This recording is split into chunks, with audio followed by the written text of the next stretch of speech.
Good evening, and welcome to Truth Report. I'm Alex Truth, and tonight we're pulling back the curtain on two stories that reveal the accelerating global race for technological dominance. From Silicon Valley boardrooms to Chinese tech giants recruiting offices, the battle for the future is being fought right now, and the stakes have never been higher. I'm Maya Clarity, and Alex, what we've uncovered tonight is frankly remarkable. We're tracking a massive talent acquisition campaign by China's biggest tech companies, right here on American soil. And then we'll take you inside the world of humanoid robotics, where the line between science fiction and military-industrial reality is dissolving faster than anyone predicted. Let's be clear with our audience from the start. These aren't two separate stories. They're two chapters of the same story, a story about who controls the most powerful technologies ever created, and what happens to the rest of us when that control is consolidated. So buckle up. We've done the research, we've verified the sources, and we're bringing you the facts. No spin, no corporate press releases repackaged as journalism. Just the truth about where the world's technology power is heading in 2026. Let's get into it. Story number one is a bombshell, and it starts with a simple question. What happens when the companies behind TikTok and Baidu start hiring America's best AI and chip engineers, right out from under the noses of Google, Meta, and Nvidia? Alex, let's break this wide open. According to reporting from the South China Morning Post, China's biggest technology companies, and we're talking ByteDance, Baidu, and other major players, are aggressively expanding their research and development teams right here in the United States. They're not opening factories. They're not building warehouses. They're setting up advanced AI and semiconductor research labs in the heart of American tech hubs. And let me be specific about what aggressively means here, because that word gets thrown around a lot in journalism. We're talking about targeted recruitment campaigns aimed at senior-level artificial intelligence researchers and semiconductor design engineers. These are the people who architect the next generation of AI models and design the chips that run them. This isn't entry-level hiring. This is a strategic extraction of top-tier talent. The context here is critical. This hiring spree is being driven by intensified competition back in China's domestic market. After DeepSeek shook the AI world earlier this year with models that rivaled American systems at a fraction of the cost, every major Chinese tech firm realized they need to level up, fast. And the fastest way to level up is to hire the people who already know how to build what you need. Now here's what most outlets aren't telling you. ByteDance, the parent company of TikTok, is at the center of this push. Think about the irony for a moment.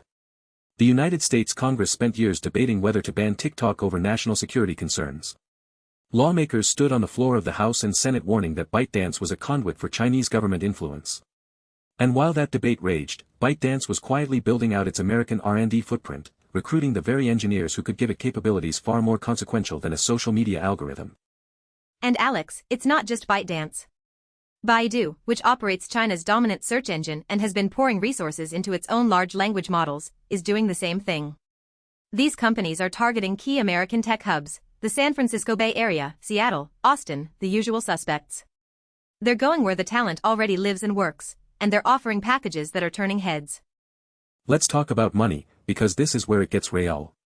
The compensation packages being offered by these Chinese firms are, in many cases, competitive with or exceeding what American big tech pays. We're talking base salaries, signing bonuses, equity packages, and research budgets that give top engineers the resources they crave. For a senior AI researcher who's been grinding at Google DeepMind or Meta's Fair Lab, the pitch is compelling. Come work for us, get a massive pay bump, run your own research agenda, and help build something that will compete on the global stage. And here's the strategic dimension that should concern everyone watching. This isn't just about commercial competition.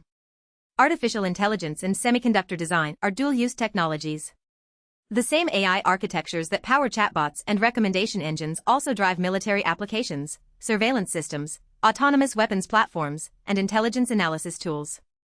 The same chip designs that accelerate gaming and cloud computing also power supercomputers used for nuclear weapons simulations and cryptographic operations. So when we talk about talent flowing from American companies to Chinese companies, we're not just talking about a corporate rivalry. We're talking about a transfer of knowledge and expertise that has profound national security implications. And here's the uncomfortable truth that neither Washington nor Silicon Valley wants to fully confront: in a free market, you can't just tell people where to work. These are American citizens working in America for companies that are legally operating in America. That's the tension, Alex, and it's a genuine dilemma. The United States has built its technological dominance on openness, on attracting the world's best talent and letting them work freely. Now that openness is being leveraged by competitors who operate under a very different set of rules. Chinese tech companies ultimately operate within a legal and political framework where the Chinese Communist Party can compel cooperation with state intelligence and military objectives. That's not speculation. It's written into Chinese law, specifically the National Intelligence Law of 2017. And I want to be careful here, because this is not about demonizing individual Chinese engineers or researchers. Many of the people involved in these hiring campaigns are American citizens or permanent residents who have every right to work wherever they choose. The issue is systemic. It's about the flow of strategic knowledge and the institutions that are benefiting from it. Let's talk about who benefits and who loses. The immediate beneficiaries are obvious. ByteDance, Baidu, and other Chinese tech giants get access to world-class expertise in AI and semiconductor design. They accelerate their own capabilities. They become more competitive not just against each other in the Chinese market, but against American and European companies globally. The individual engineers benefit too, at least in the short term. They get better compensation, interesting work, and often more autonomy than they had at large American corporations where bureaucracy and internal politics can stifle innovation. But there's a longer-term question they need to grapple with, and that's the question of what their work ultimately enables. The losers are harder to pin down, but they're significant. American tech companies lose institutional knowledge, the kind of deep expertise that takes years to develop and can't be replicated by hiring a fresh PhD. The United States government loses strategic advantage in technologies it considers critical to national security. And frankly, the American public loses too, because the technologies being developed could ultimately be deployed in ways that undermine democratic values and human rights. And here's the broader power structure at play. This talent war is happening against the backdrop of an escalating technology Cold War between the United States and China. Washington has imposed sweeping export controls on advanced semiconductors and chip-making equipment. It's restricted American investment in Chinese AI and chip companies. It's tried to build a small yard, high fence around the most sensitive technologies. But talent, human capital, the most valuable resource of all, flows freely across those fences. That's the gap in the strategy, and it's enormous. You can control the export of physical chips. You can restrict the sale of lithography machines. But you cannot, in an open society, prevent a brilliant engineer from accepting a job offer from a legally operating company. The knowledge in that engineer's head walks right through the fence. This brings us to a fundamental question that policymakers are going to have to answer, and soon. How do you compete in a technology race while preserving the openness that made you a technology leader in the first place? Because if you start telling American citizens where they can and can't work, you're no longer the open society that attracted the world's best talent. You become something else entirely. And Alex, let me add one more layer to this. The timing is not coincidental. This aggressive hiring push comes right as American tech companies are themselves in a frenzy of AI investment. The demand for top AI and chip talent has never been higher. Every major American company, from Google to Microsoft to Amazon to a dozen well-funded startups, is competing for the same limited pool of experts. Chinese companies entering this market with deep pockets aren't just acquiring talent. They're driving up the cost for everyone else and creating a seller's market for skills that are critical to national competitiveness. It's a strategic masterstroke when you think about it from Beijing's perspective. You don't need to steal technology if you can hire the people who create it. You don't need to hack into research labs if you can fund your own labs staffed with the same caliber of researchers. It's legal, it's effective, and it's happening right now in broad daylight. Now let's pivot to our second story, and I promise you the connections between these two will become very clear. Alex, take us into the world of humanoid robotics, which had quite a week. Maya, every Friday IEEE Spectrum, one of the most respected technical publications in the world, compiles its Video Friday roundup of the latest in robotics. And this week's edition, themed around humanoid robots celebrating spring, is one of those collections that looks like fun on the surface but reveals something much deeper when you dig into it. Let's set the scene. The headline feature shows humanoid robots performing synchronized movements, choreographed routines that demonstrate balance, coordination, and the kind of fluid motion that would have been science fiction just 5 years ago. We're seeing robots from multiple companies performing martial arts forms, dance routines, and coordinated group movements with a precision that is genuinely stunning. And here's what I want our audience to understand. When you see a robot doing a backflip or performing Tai Chi, the natural reaction is to be entertained. It looks cool. It's fun to watch. But every single one of those movements represents a solved engineering problem that has applications far beyond entertainment. A robot that can perform martial arts has solved problems of balance, force application, rapid movement, and spatial awareness that translate directly to industrial, military, and domestic applications. The companies behind these demonstrations aren't building toys. They're building platforms. A humanoid robot that can navigate a complex environment, manipulate objects with dexterity, and respond to dynamic conditions is a platform that can be deployed in warehouses, hospitals, disaster zones, elder care facilities, construction sites, and yes, battlefields. Let's talk about who's in this race, because the roster is telling. You've got American companies like Boston Dynamics, Agility Robotics, and Tesla with its Optimus program. You've got Chinese companies like Unitree, Uptech, and several others that have been making enormous strides. And you've got players in Japan, South Korea, and Europe. This is a global competition, and the pace of advancement is accelerating. What jumped out at me from this week's Video Friday is the sheer density of progress. It's not one company making a breakthrough. It's a dozen companies simultaneously pushing the boundaries. We're seeing humanoid robots that can walk over uneven terrain, carry heavy loads, recover from being pushed, use tools, and increasingly understand and respond to natural language commands. The integration of large language models into robotic control systems is creating machines that can be instructed conversationally. And this is where it connects back to our first story, Maya. The AI talent that Chinese companies are recruiting in the United States isn't just building chatbots and search engines. Some of that expertise directly feeds into robotic systems. The same neural network architectures that power language models are being adapted for robotic perception, planning, and control. The same chip designs that accelerate AI training also accelerate the real-time inference that robots need to navigate the physical world. Let me highlight something that often gets lost in the spectacle of robot demonstrations. The video compilations from IEEE Spectrum consistently show that Chinese robotics companies are closing the gap with their American and Japanese counterparts at a remarkable pace. Unitree's humanoid robots, in particular, have been turning heads with capabilities that rival or match what Boston Dynamics demonstrated just 2 or 3 years ago. And they're doing it at price points that could make humanoid robots accessible to a much broader market. Let's talk about the economics, because this is where the rubber meets the road. A humanoid robot from a leading American company might cost hundreds of thousands of dollars. Chinese manufacturers are targeting price points that are a fraction of that. If you can produce a capable humanoid robot for $50,000 instead of $250,000, you fundamentally change the adoption curve. You move from research labs and military applications to commercial deployment at scale. And that brings us to the workforce implications, which are enormous and under-discussed. When we talk about robots celebrating spring and performing martial arts, we need to ask a harder question. What happens when these machines are good enough and cheap enough to replace human workers in logistics, manufacturing, retail, food service, and elder care? Because based on the pace of progress we're seeing in these video roundups, that timeline is measured in years, not decades. The IEEE Spectrum coverage is valuable precisely because it doesn't editorialize. It just shows you the videos and lets you draw your own conclusions. And the conclusion I draw from watching these compilations week after week, month after month, is that we are in the final approach to commercially viable humanoid robots.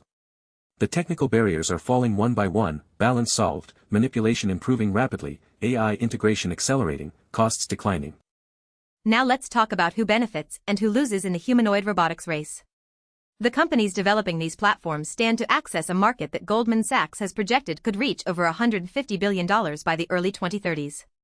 First movers with reliable, affordable humanoid robots will capture enormous value. The countries that host these companies will gain strategic advantages in manufacturing productivity, military capability, and economic competitiveness. The losers, and I want to be direct about this, are the hundreds of millions of workers worldwide whose jobs are directly in the crosshairs of humanoid robot deployment. Warehouse workers, delivery drivers, assembly line workers, custodial staff, home care aides, and dozens of other occupations are facing potential displacement at a scale that dwarfs previous waves of automation. And unlike previous technological transitions, this one is coming fast. And here's the power structure dimension, Alex. The companies building humanoid robots are, by and large, the same companies that dominate AI and cloud computing. Google owns DeepMind and invested in robotics. Amazon has been deploying robots in its warehouses for years and is clearly eyeing humanoid platforms. Tesla is building Optimus alongside its vehicles. In China, the government is actively coordinating investment in humanoid robotics as a national priority. The concentration of this capability in a small number of very powerful entities should concern anyone who cares about the distribution of economic and political power. There's a military angle here too that we can't ignore. Every major military power is watching these humanoid robot demonstrations with intense interest. A humanoid robot that can navigate human-built environments, use human-designed tools, and operate in conditions too dangerous for human soldiers represents a paradigm shift in warfare. The country that deploys reliable humanoid robots to the battlefield first gains a massive strategic advantage, and both the United States and China know it. And that circles back to the talent question from our first story. The engineers being recruited by Chinese tech companies aren't just working on civilian applications. In China's civil-military fusion strategy, there is no bright line between commercial technology development and military applications. Expertise developed for commercial robotics, AI systems, and semiconductor design flows seamlessly into defense applications. That's by design. It's explicit national policy. So let's synthesize what we've covered tonight, because when you put these two stories together, a clear and frankly alarming picture emerges. We are in the middle of a technology competition that will determine the global balance of power for decades to come. The key domains, artificial intelligence, semiconductor design, and robotics, are deeply interconnected. Advances in one drive advances in the others. And the critical resource in this competition isn't silicon or rare earth minerals. It's human talent. The engineers and researchers who can design the next generation of AI models, architect advanced chips, and build humanoid robots are the most strategically valuable people on the planet right now. That's not hyperbole. That's the conclusion drawn by every serious national security analyst, every technology strategist, and every corporate recruiter in the business. China's strategy of recruiting this talent directly from American tech hubs is elegant in its simplicity and devastating in its implications. While American policymakers focus on controlling the flow of physical goods, chips, equipment, software, the most valuable assets are walking out the door voluntarily, attracted by competitive compensation and the promise of meaningful work. Meanwhile, the robotics revolution continues to accelerate, largely outside the public's awareness. People see videos of dancing robots and think it's entertainment. They don't realize they're watching the prototype of the machine that may replace their job, patrol their neighborhood, or fight the next war. The gap between the public's perception and the technological reality is dangerous, because it means democratic societies aren't having the conversations they need to have about how to govern these technologies. And here's the deeper pattern, Maya. In both stories, the same dynamic is at play. Power is being concentrated in the hands of a small number of corporations and governments, and the general public is largely unaware of the speed and scale of what's happening. Whether it's talent moving from American labs to Chinese R&D centers or humanoid robots advancing from party tricks to commercial platforms, the trajectory is toward a world where a few entities wield technologies of extraordinary power. The question we should all be asking is not whether these technologies will be developed. They will. The question is who controls them, who benefits from them, and whether democratic institutions can adapt fast enough to ensure that these technologies serve the public interest rather than just the interests of the corporations and governments building them. Right now, the answer to that last question is deeply uncertain. So what should our audience take away from tonight? First, pay attention to the talent wars. When you hear about a Chinese tech company opening a new R&D office in San Jose or Seattle, understand that this is not routine corporate expansion. It's a strategic move in a global competition for technological supremacy. The knowledge and expertise being acquired has implications that extend far beyond quarterly earnings reports. Second, take humanoid robotics seriously. The videos are fun to watch, but the implications are profound. We are on the cusp of deploying machines that can operate in human environments, perform human tasks, and fundamentally reshape labor markets, military operations, and daily life. The companies and countries that lead in this domain will wield enormous power, and the rest of us need to be part of the conversation about how that power is used. Third, and this is perhaps the most important takeaway, demand that your elected representatives understand these technologies and their implications. Too many policymakers are still thinking about technology policy in terms of social media regulation and data privacy, important issues, but not the ones that will determine the balance of global power. AI talent flows, semiconductor supply chains, and robotics deployment are the issues that will shape the next era of geopolitics, and they require informed, strategic policymaking. The world is changing faster than most people realize, Alex. The stories we covered tonight, Chinese companies hiring America's best AI minds, humanoid robots leaping and dancing their way toward commercial deployment, these aren't stories about the distant future. They're stories about what's happening right now, this week, in research labs and corporate offices and government ministries around the world. And that's exactly why we do this show.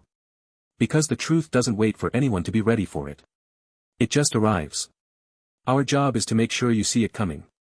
Sources tonight from the South China Morning Post and IEEE Spectrum, and we encourage you to read those reports for yourselves. For Truth Report, I'm Alex Truth. And I'm Maya Clarity. Stay informed, stay engaged, and we'll see you next time. Good night, everyone.